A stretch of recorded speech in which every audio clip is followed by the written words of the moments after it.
Step into a world of imagination where science meets mystery. On this channel, Sci-Fi Stories, you'll experience exciting sci-fi stories about futuristic worlds, space adventures, advanced technology, and unexpected twists. Every story is told in a natural human voice, not AI generated, to give you a more real and engaging storytelling experience. If you love immersive sci-fi tales and powerful storytelling, you're in the right place. Let's start the story. You want to know the moment I stopped believing humans were just another species in the charter. It wasn't a battle. It wasn't some glorious last stand with banners and dead engines and a speech. It was a girl, asleep, face down on a cot, one boot still on while the whole mountain tried to kill us. But I'm getting ahead of myself. Let me start where it actually started, with the cold.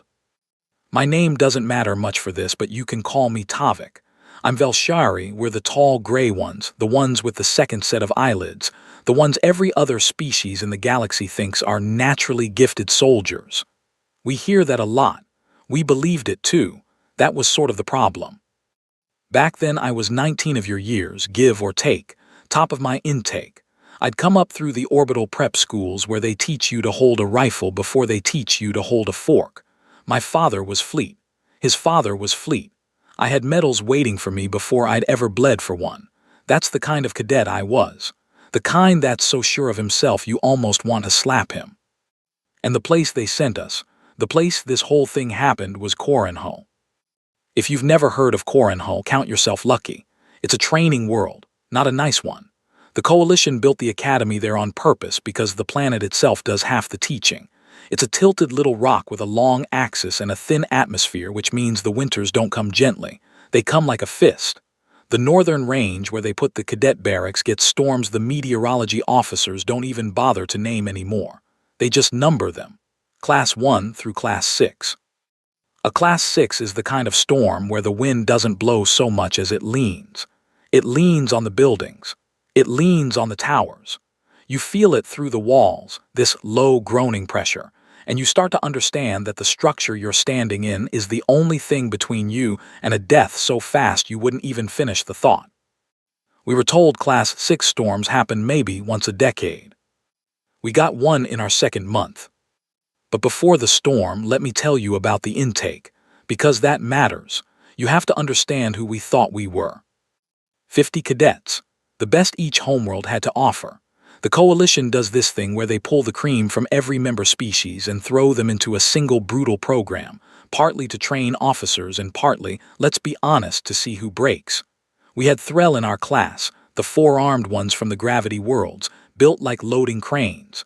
We had a Scythe, one of those quiet predator types with the joints that bend the wrong way. We had two Coronites who'd actually grown up on this miserable rock, which everyone assumed gave them an edge. We had me, the gifted Velshari. We had soldiers, basically, pre-made soldiers, bred and bored into it. And then we had her, the human. Now I want to be fair because hindsight makes everybody wise, and I was not wise. When she walked into the orientation hall, nobody was impressed. Nobody. Humans were new to the charter back then, newer than you'd think. Earth had been a member for less than a generation, and most of us had only ever met them in the abstract, a line in a politics class, a face on a recruitment broadcast. The Coalition liked them. The Coalition kept saying humans were promising. We rolled our eyes at that. Promising. That's what you say about a species when you can't think of anything actually good to say. She was small, that was the first thing. Humans run small compared to us, compared to the Threll especially, and this one wasn't even big for a human. She came up to about my collarbone, brown skin, dark hair cut short and uneven like she'd done it herself with a knife, which I learned later she had. She had a scar through one eyebrow and a way of standing that wasn't military at all. We all stood at attention like we'd been carved that way. She just sort of stood, loose. Hands not quite at her sides, like she was waiting for something to happen so she could react to it. Her file said her name was Ren H. L.L. Halloway. Ren Halloway. And under Origin it said a word that I didn't recognize at the time but would come to understand better than I ever wanted to. Tarsus. You probably don't know Tarsus either. Most people don't. It's not on the tourist lanes, let me put it that way. It's a death world, that's the technical coalition term, Category 5 hazard environment, but everyone just says death world. Tarsus has gravity that would crush most of us flat. It has a day-night swing of 200 degrees. It has predators that hunt in packs and weather that hunts in seasons. The coalition surveyed it once, lost the survey team, and marked the whole planet not for development. People still lived there. Humans mostly. Don't ask me why. I've asked humans why and they just shrug and say something like it's home, like that explains it. Like home is a reason to live somewhere that's actively trying to murder you. Ren Holloway came from there. But that first day, all I saw was a small, scruffy human who didn't stand up straight, and I made the same mistake everyone made. I dismissed her. We all did. I want you to remember that because that's the whole story really. We dismissed her, and the planet, slowly and then all at once, taught us not to. The first few weeks she was a curiosity, a joke almost. Here's the thing nobody tells you about elite training. A lot of it at the start is just suffering. They're not teaching you tactics yet. They're breaking you down. Sleep deprivation, cold exposure, endless drills in full kit up the mountain switchbacks until somebody vomits and somebody else cries and the instructors write notes on their slates without expression. The point is to find the floor of each cadet, to find where you crack. Most of us cracked somewhere. That's normal.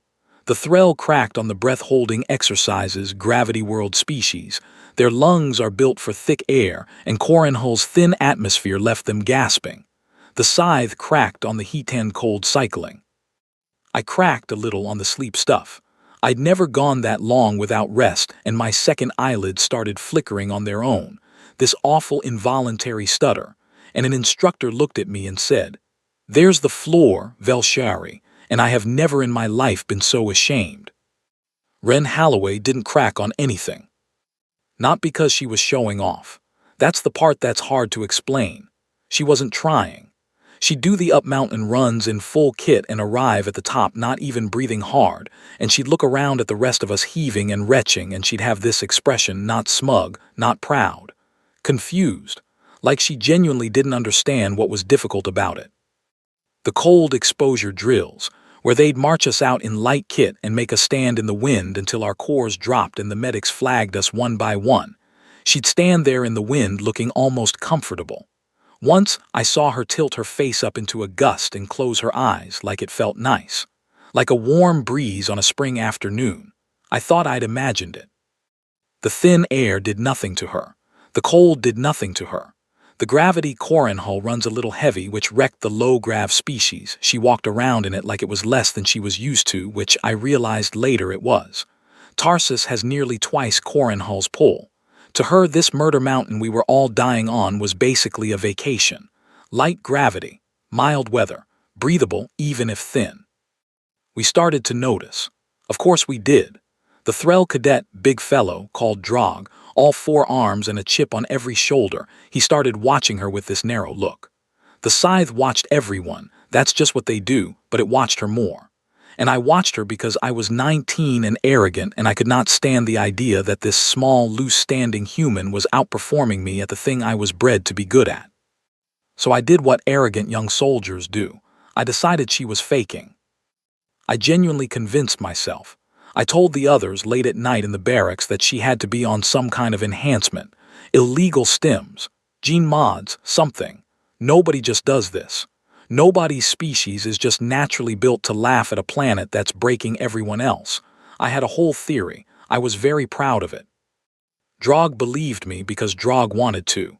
The Scythe didn't say anything, which is how the Scythe disagrees.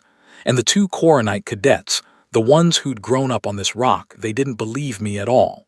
One of them, a quiet one named Vesa, said something I didn't understand at the time. She said she's not faking Tavik, she's just from somewhere worse. I laughed at that, somewhere worse than Corinhull, ridiculous. I want to find 19-year-old me and shake him. There was an incident before the storm that I have to tell you about. Because it's the first time I felt the ground shift under what I thought I knew. We were doing a high traverse exercise. There's a section of the training range, way up past the tree line where they've strung cable bridges across these glacial gorges. You clip in, you cross, you learn not to look down. Standard. Dangerous but standard. It was Drog's turn. Big confident Drog, 4 arms, sure of himself the way I was sure of myself, which is to say completely and stupidly. He's crossing the cable and there's a gust, not even a big one, a class 2 maybe, and the bridge sways, and one of his clips fails. I saw it happen. I was next in line. I saw the clip snap and I saw Drog's lower left arm lose the cable, and I saw a creature that weighed as much as 3 of me start to fall sideways off a bridge over a 100-meter drop onto blue ice. And I froze. I'm not proud of it. I'm telling you the truth because you should know who I was. I froze. The gifted Velshari, top of the intake future fleet officer, I locked up solid and watched a classmate start to die. Wren Holloway was 2 positions behind me. She was not clipped to the same cable. She had no business being able to reach him. I don't fully know what I saw next. It happened in under 2 seconds and my brain has tried to make sense of it ever since. She moved off the platform, not onto the bridge, off the side of it, onto the rock face, the bare frozen rock that nobody climbs because nobody can, and she went across that rock face like it was a floor. Hands and feet finding holds that I swear were not there. 2 seconds, maybe 3. And she had Drog by his upper arm, and she had the rock with her other hand, and she just held him. Held him, 3 of me, dangling off a cliff, held by one small human gripping frozen stone with the fingers of one hand. The instructors got lines down and got him secured and got them both back up. And the whole time, Wren Holloway's face was doing that confused thing again. Like she didn't understand why everyone was upset. Like catching a falling crane-sized soldier off a bare rock wall was just a thing you do on a Tuesday. Afterward in the staging tent, Drog wouldn't look at her. His pride was more bruised than his arm. And I, coward that I was, I muttered something about her enhancements again, my stupid theory, to cover the fact that I'd frozen. And Vesa the Coronite, she heard me, and she said quiet, not even unkind. You froze, Tavik. She didn't. That's not a chemical, that's just where she's from. I had nothing to say to that. For the first time, I had nothing to say. Now the storm. I need you to understand how a Class 6 actually works on Corinhull, because if you don't understand the storm, you won't understand the night, and the night is everything. The meteorology tower has long-range sensing. They can see a front building days out, normally, but Corinhull's weather is treacherous in a specific way. The big storms can fold and fast off the polar cell, dropping in hours instead of days. So the Academy runs blizzard drills, constantly. The idea is that when a real one comes, your body already knows the protocol so well you don't have to think. The protocol is this. When the alarm sounds a specific tone, 3 rising notes, you never forget it once you've heard it. Every cadet has 11 minutes to get into full survival kit and reach the hardened core of the barracks complex. The barracks themselves aren't rated for a Class 6. Only the core is. Reinforced, sealed, independent heat and air. 11 minutes from alarm to core, sealed door, full accountability. Miss the window and the door seals anyway. That's the rule. The door seals on schedule whether you're inside or not. Because the alternative is everyone dies waiting for the one cadet who didn't make it. 11 minutes. We drilled it probably 40 times in those first weeks. Day, night, mid-meal, mid-shower. The alarm would go and we'd scramble and the instructors would time us and shame the slow ones. By the end, the whole intake could do it in 8. We were proud of that 8. We thought 8 minutes was elite. Here's what we didn't know. We didn't know that the night the real one came, the meteorology tower would lose its long-range array to an ice load failure 6 hours before the front hit. We didn't know the warning we got would be almost no warning at all. We didn't know that this Class 6 was, by the later official measure, the worst recorded storm in the Academy's history.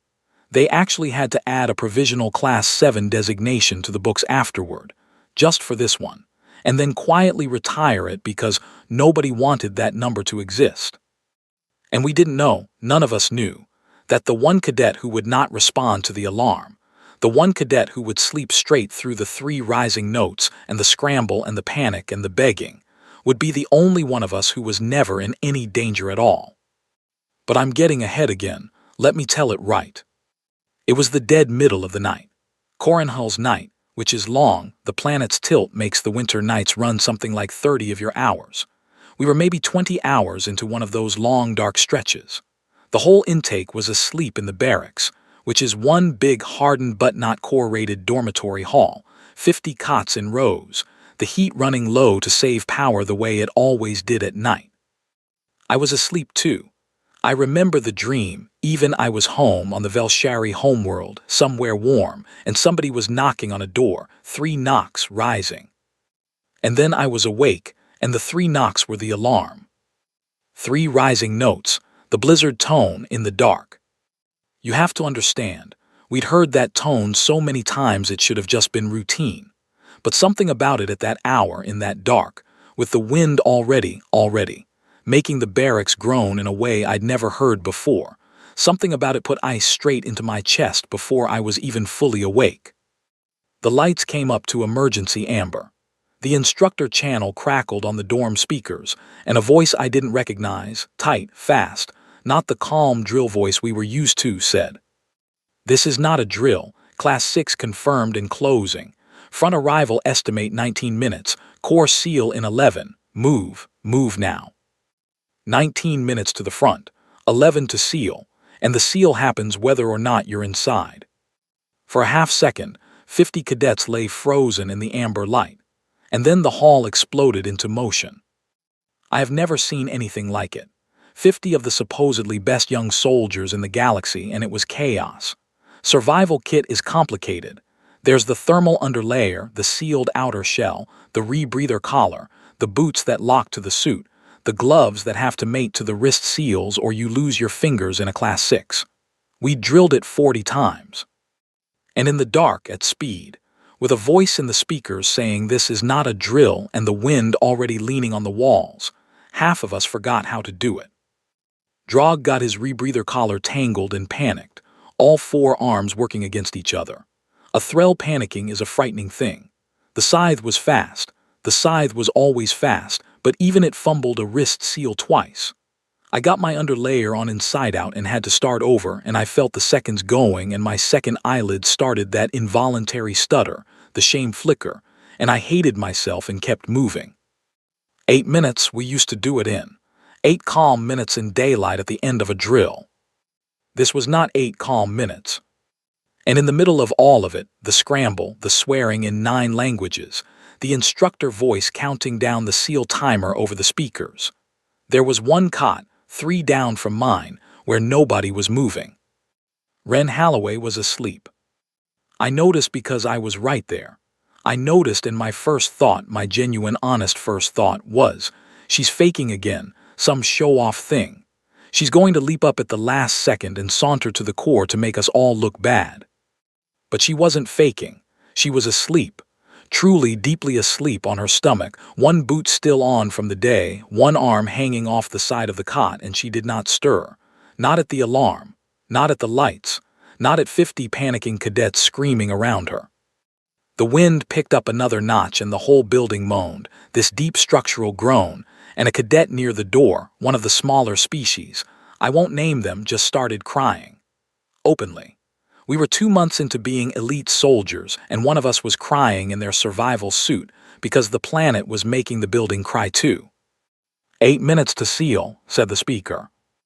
I got my suit closed. I got it right finally on the 3rd try, wrist seals mated, rebreather collar locked, and I should have run for the core. The rule is you run. The rule is you don't stop for anyone. Because stopping for one means losing more. But I looked at her cot, and she was still asleep.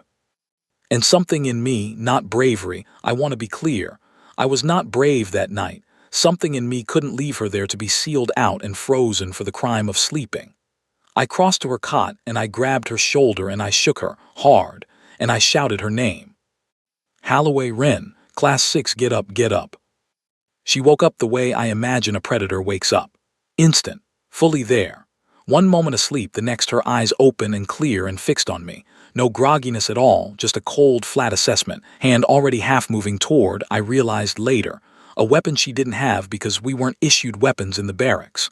Her body had woken up ready to kill a thing that touched it in the dark. Tarsus instincts. You don't survive a death world by waking up slowly. She saw it was me. She saw the amber lights. She heard the alarm finally and the wind, and she felt the building groaning. And here's the part I'll remember until I die. She listened to all of it. The alarm, the panic, the countdown, the wind. She felt the whole murderous weight of a Class 6 storm bearing down on us. And her face did the confused thing one more time. The same confused thing as the cold drills, the same as the thin air, the same as catching drog off the cliff. She looked at me, this small human from a planet that eats people for breakfast, and in the middle of the worst storm in the Academy's recorded history, with 49 elite cadets falling apart around her, she said, and I swear this is exactly what she said, "Tavik, what's all the fuss about?" And then she put her head back down. I want to stop here and let that sit, because in the moment it didn't make sense, and it took me a long time to understand it. She wasn't being arrogant. She wasn't trying to make a point. She genuinely, sincerely, did not understand what the emergency was. To us, a Class 6 was death, the end, the planet finally winning. To her, to a girl who'd grown up where the normal weather killed coalition survey teams, where the gravity alone would flatten most of us, where the night cold and the day heat swung 200 degrees and the predators hunted in coordinated packs, to her, a Corinhull Class 6 was a mild night. Cold, sure, windy, but survivable, boringly survivable, the kind of weather you sleep through with one boot on. She didn't get up because, from where she was standing, there was nothing to get up for. But I didn't understand any of that yet. In the moment, all I knew was that the human had put her head back down with 7 minutes left on the seal timer, and the wind was getting worse, and I had a choice to make. I should have run. The rule says run. I grabbed her again. 5 minutes to seal. Now the instructor voice had lost the last of its calm. They were good people, the instructors. I want to say that. They weren't villains. They were terrified too. Because here's the thing the cadets didn't fully grasp yet, but the instructors did. The front estimate had moved. 19 minutes had become 14, had become something they weren't saying out loud over the speakers, but you could hear it in the voice. The storm was faster than the model. The seal at 11 minutes might not be enough margin. They might have built the protocol for a storm one full class weaker than the thing actually coming. I grabbed Ren by the arm and I pulled, and pulling her was like pulling a mountain. She let me move her arm, but her body didn't follow unless she decided it would, and the strength in her, I'd seen it on the cliff, but feeling it directly, the casual, immovable density of her, that was something else. I outweighed her. I was bred for this, and I could not move her an inch she didn't allow. "Holloway, please." And I heard my own voice crack on the please, all the arrogance gone. "Please, the door seals in 5 minutes, and it seals whether you're in or out. And I am not going to leave you here, so please get up." Something in that got through. Maybe it was the please. Maybe it was the fact that I, of all the cadets, the one who'd called her a liar to her face, was the one standing at her cot refusing to leave. Maybe she just finally registered that this wasn't normal for us, that to my species this really was death, and that to her was the surprising part. Not the storm, us, our fear of it. She sat up. She looked at the chaos.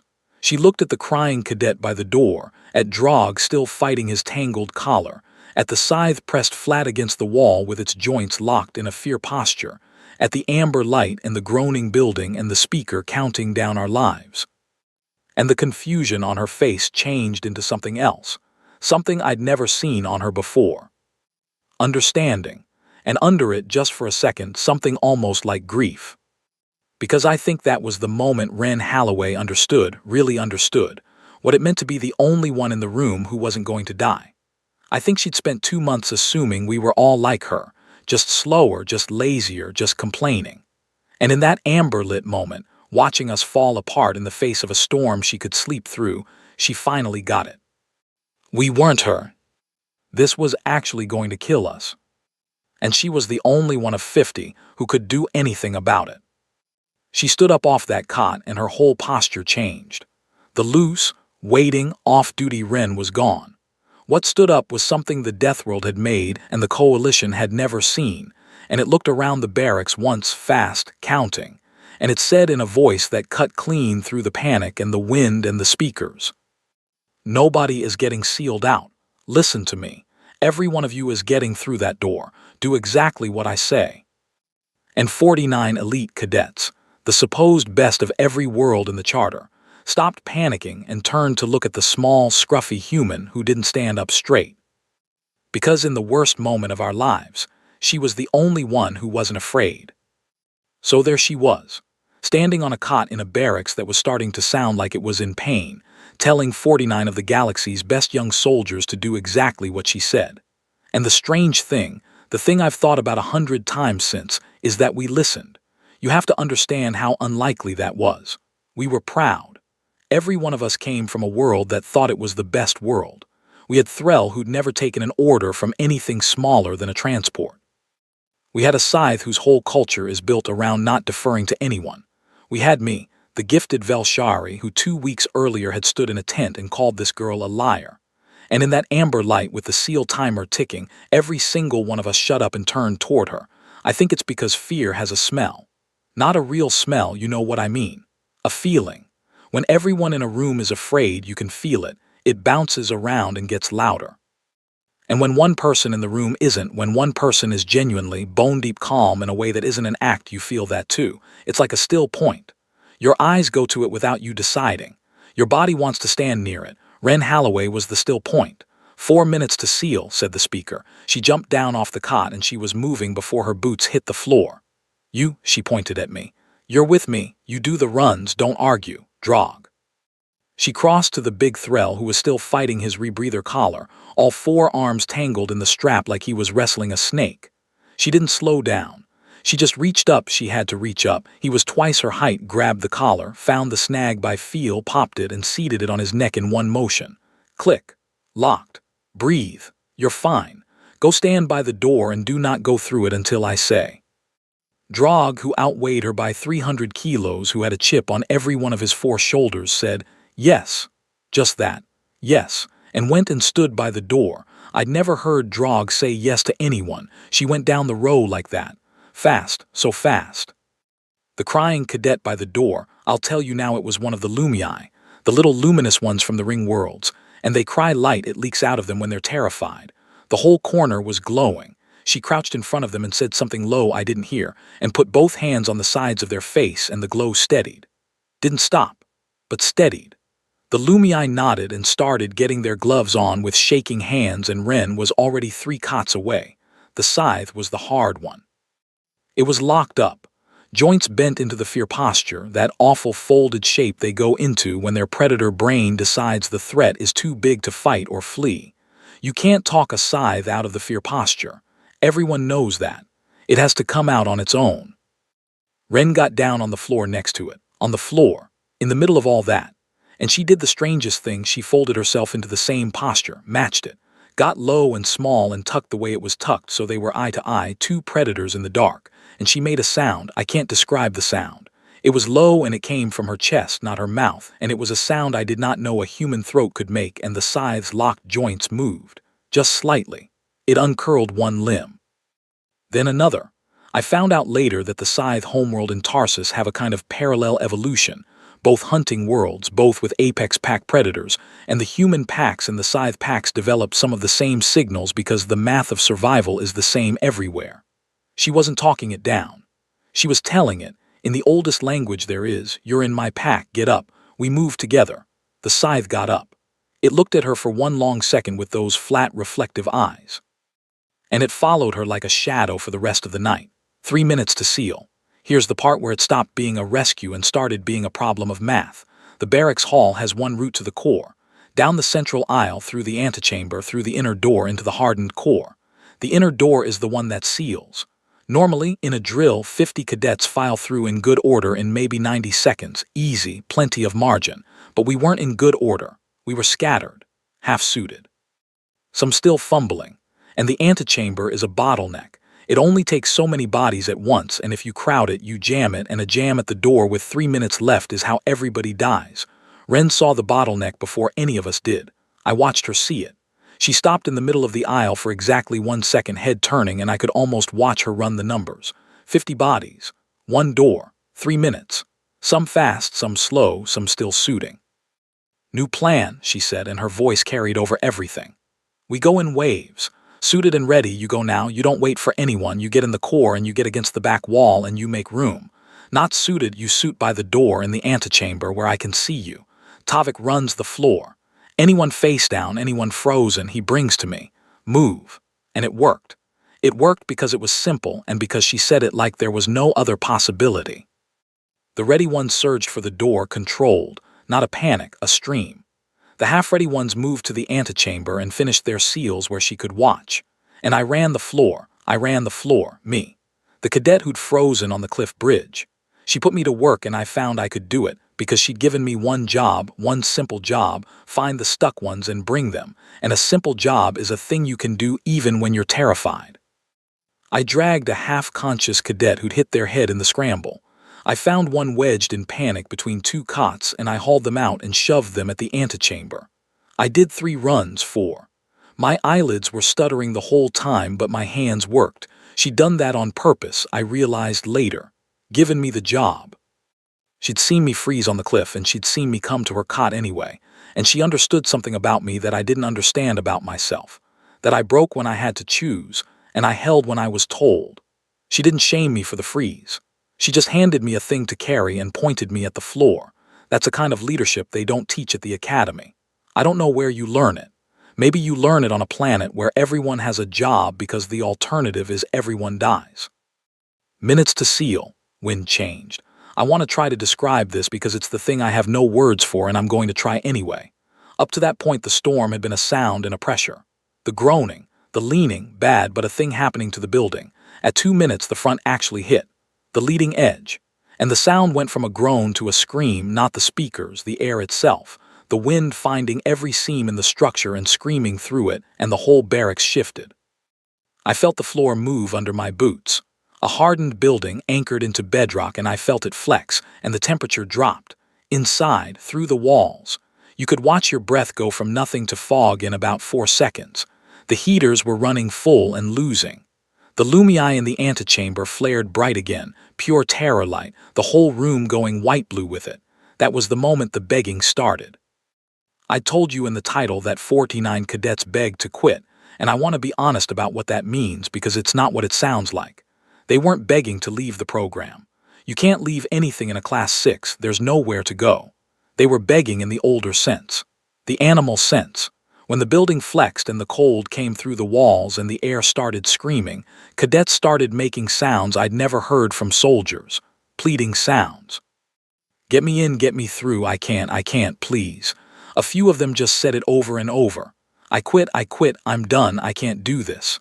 Hands out toward the door, toward the core, toward her. Quit wasn't a decision. Quit was a sound the body makes when it's certain it's about to die. And through all of it, the screaming air, the flexing floor, the white-blue terror light, 49 of the best of us coming apart at the seams. Wren Holloway stood in the mouth of the antechamber, one hand on each side of the frame, feeding cadets through the door, and she was calm, not pretending calm. Calm. The same calm as a girl asleep with one boot on. To us it was the end of the world, to her it was a windy night. 1 minute to seal. We were close. We were so close. The waves had worked, the core was filling. The ready ones packed against the back wall, making room exactly like she'd said, the antechamber emptying. I'd cleared the floor. I'd done my last run and there was nobody face down anymore, nobody frozen, and I was standing next to her in the doorway and she shoved me toward the core and said, "Go." And I went. I went 3 steps in and I turned around to count. Because that's the thing, you count. The protocol is accountability, 50 cadets, everyone accounted for before the seal. And I turned around in the doorway of the core and I counted heads in the white-blue light fast, the way you count when your life depends on it, and I got to 49, I counted again. 49. Plus Wren, still in the antechamber, hand on the frame, plus Wren makes 50, we were all there. Every one of us. 50 cadets, 2 minutes ago scattered and half-suited and falling apart, and now 50 heads in the core with one girl in the doorway, and the seal timer at 50 seconds, and we had made it. I started to feel it. The relief. It came up through my chest like warmth. And then the antechamber lights died. I need to slow down here because this is the part. The antechamber, the bottleneck room between the barracks and the core, has its own power feed. separate from the core. When the front hit and the building flexed, something in that feed failed. Maybe a conduit sheared. Maybe the cold cracked something. I don't know. What I know is that 1 second Ren was standing in a lit doorway, and the next second the antechamber went black and the inner door, the core door, the one that seals, started to close. It closes automatically at the timer. We knew that. We drilled it. The door doesn't wait for a person. The door seals on schedule because the alternative is everyone dies holding it open for the one who didn't make it. The door started to close, and Ren Holloway was on the wrong side of it. She'd fed all 49 of us through. She'd run the floor through me and the waves through herself, and she put every single one of us inside the hardened core, and she had not yet stepped through herself, and the lights had died and the door was closing and she was outside. I have replayed the next 4 seconds more times than any other 4 seconds of my life. I see the door closing. I see the black antechamber. I see, in the last sliver of light spilling from the core, her face. And her face is not afraid. That's the thing I can't get past. The door is sealing her into a Class 6 with no power and a building that's flexing apart, and she is not afraid because she has done the math we couldn't do, and she knows something we don't. She knows she'll be fine. She's from Tarsus. A dead antechamber in a core and hull storm is to her a cold, dark room. Survivable, unpleasant, boring, even. She could sit in that dead room through the whole storm and walk out at dawn annoyed and stiff and alive, because the thing that kills us is a Tuesday to her. She knew that. In the last sliver of light, I saw her face do the calm thing one more time, and I saw her start to step back, away from the closing door, choosing to stay outside, because there was no danger to her and no reason to risk jamming the seal for 50 people who were finally safe. She was going to let it close on her, on purpose, because she'd be fine and we'd be safe, and that was the whole math, and I could not let it. I want to tell you I made a noble decision. I didn't. There was no decision. 2 months of believing I was brave, 2 months of training, the cliff where I froze, none of it was in my head. My body just moved. I think I screamed. I think I screamed her name, and I jammed myself into the closing door. It's a heavy door. It's rated to hold back a Class 6. It does not care about a Velshari cadet's arm. It started to crush me, and I felt it, and I didn't care. I got my shoulders into the gap, and I reached out into the black antechamber, and I caught her wrist, that immovable wrist, the one I couldn't move on the cot, and I pulled. And here's the thing about pulling Ren Holloway. I couldn't move her. I'd learned that. I outweighed her, and I was bred for strength, and I could not move that girl an inch she didn't allow. But I didn't have to move her. I just had to ask. Because when I caught her wrist and pulled, she felt me do it. She felt that I jammed the door. She felt that I was being crushed to keep it open for her. And whatever calm math she'd been running, I'll be fine. Let it close. It ran up against something it hadn't accounted for. It ran up against the fact that a cadet who'd called her a liar 2 weeks ago was now letting a Class 6 rated door break his body rather than let it seal her out. I think that was the thing she didn't understand about us finally landing. We were afraid of the storm because the storm could kill us, but I wasn't afraid of the storm in that second. In that second, I was inside a closing door that could kill me, and I was choosing it for her, and there was no math on Tarsus or anywhere else that made me leave my arm in that gap. She moved. She let me move her. 1 step, through the gap, past me, into the core. And then she grabbed me, both hands, that impossible strength, and tore me out of the door a half-second before it would have taken my arm off at the shoulder. And the door sealed behind us with a sound like the end of an argument, and the screaming air cut out, and we were in 50 cadets. In the core, sealed, alive. We sat in that core for 19 hours while the worst storm in the academies recorded history tried to peel the mountain. Nobody talked much at first. We were past talking. The Lumei's light had gone dim and steady, which is how they look when they're spent. Drog sat against the wall with all 4 arms wrapped around his knees. The scythe stayed pressed against Ren's side the whole time, and she let it, one hand resting on its locked shoulder, absently, the way you'd pet something. The crying cadet wasn't crying anymore. Everyone had that hollow look you get after the fear leaves and takes all your energy with it. My arm was a deep, ugly purple from shoulder to elbow where the door had caught me. A medic looked at it and said nothing was broken, which I still don't believe, and wrapped it. Ren came and sat next to me while they wrapped it. She didn't say anything for a long time. Then she said, "You jammed a Class 6 door." "Yeah, that's the stupidest thing I've ever seen anyone do." Yeah, she was quiet again. The wind screamed somewhere far above us, muffled now, the core holding. Then she said, quieter, I didn't know. I looked at her. I didn't know it was real for you, she said. She was looking at the wall, not at me. The cold, the drills, the runs up the mountain. I thought you were all just complaining. I thought everybody felt the way I felt and the rest of you were just soft about it. I've been laughing at you all for 2 months. She turned and looked at the room, at 49 cadets who'd begged to quit, at the purple bruise on my arm. I didn't know it was actually trying to kill you, all of it, the whole time. This whole place is just trying to kill you and you keep showing up anyway. I didn't know what to say to that, so I said the true thing. That's what your planet does to you, every day, and you keep showing up. She thought about that for a long time. Yeah, she said finally. I guess it does. And that was the first time I ever saw Wren Holloway look like she belonged somewhere. Not because she'd proven she was stronger than us. She'd always been stronger than us.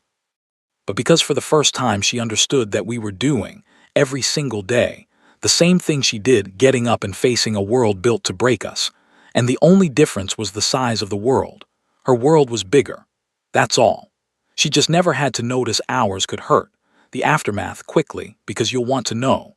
The storm got its provisional class 7 in the books, and then, like I said, they quietly retired the number because nobody wanted it to be real.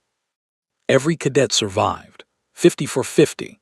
That had never happened in a storm anywhere near that size. The historical numbers for a class 6 are bad, genuinely bad.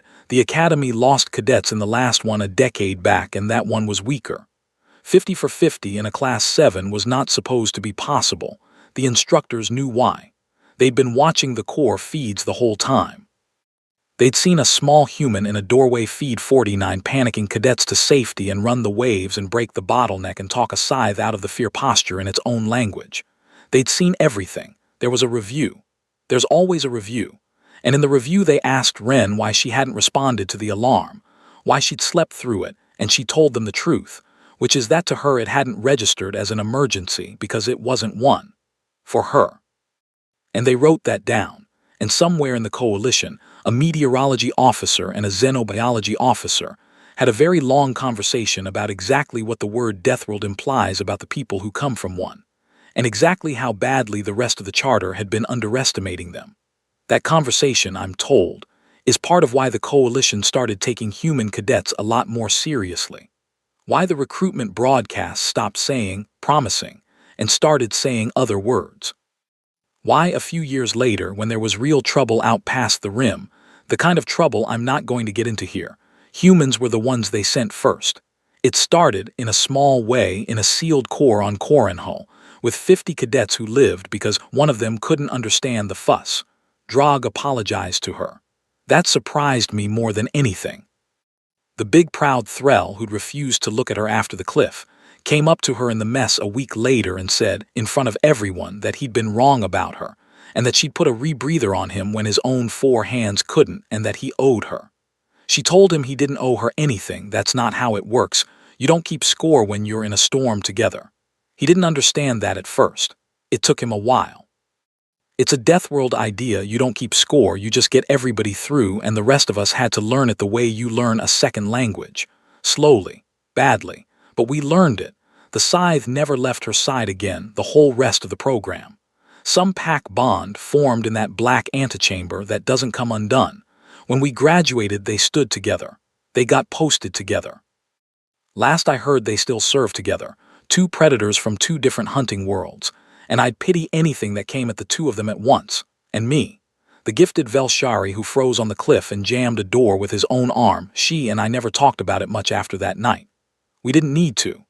There's a thing that happens between 2 people when one of them has let a door break their body for the other. You don't have to discuss it. It just sits there, solid, underneath everything else. We were friends after that, real ones. The kind you only get a few of in a life. My arm healed crooked. The medic was wrong, something was broken and it set a little off, and to this day in cold weather it aches. Every winter I feel it. And every winter when it aches I think about a black doorway and a sliver of light and a girl's face that wasn't afraid. I used to think I'd been brave that night. I held that for years. The cadet who jammed the class 6 door. It made a good story at the officers' tables.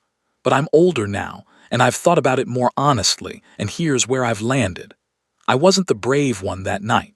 The brave one was the girl who'd spent her whole life on a world that tried to kill her every single day, and who got on a transport anyway, and came to the academy anyway, and stood in a dead doorway in a screaming storm with no fear in her face, not because she didn't understand danger, but because she'd grown up so deep inside it that our worst night was her quiet one, and who, in that doorway, was about to let the door seal her into the dark to keep 50 strangers safe, and would have, calmly, without a word, if one of us hadn't loved her enough by then to stop her.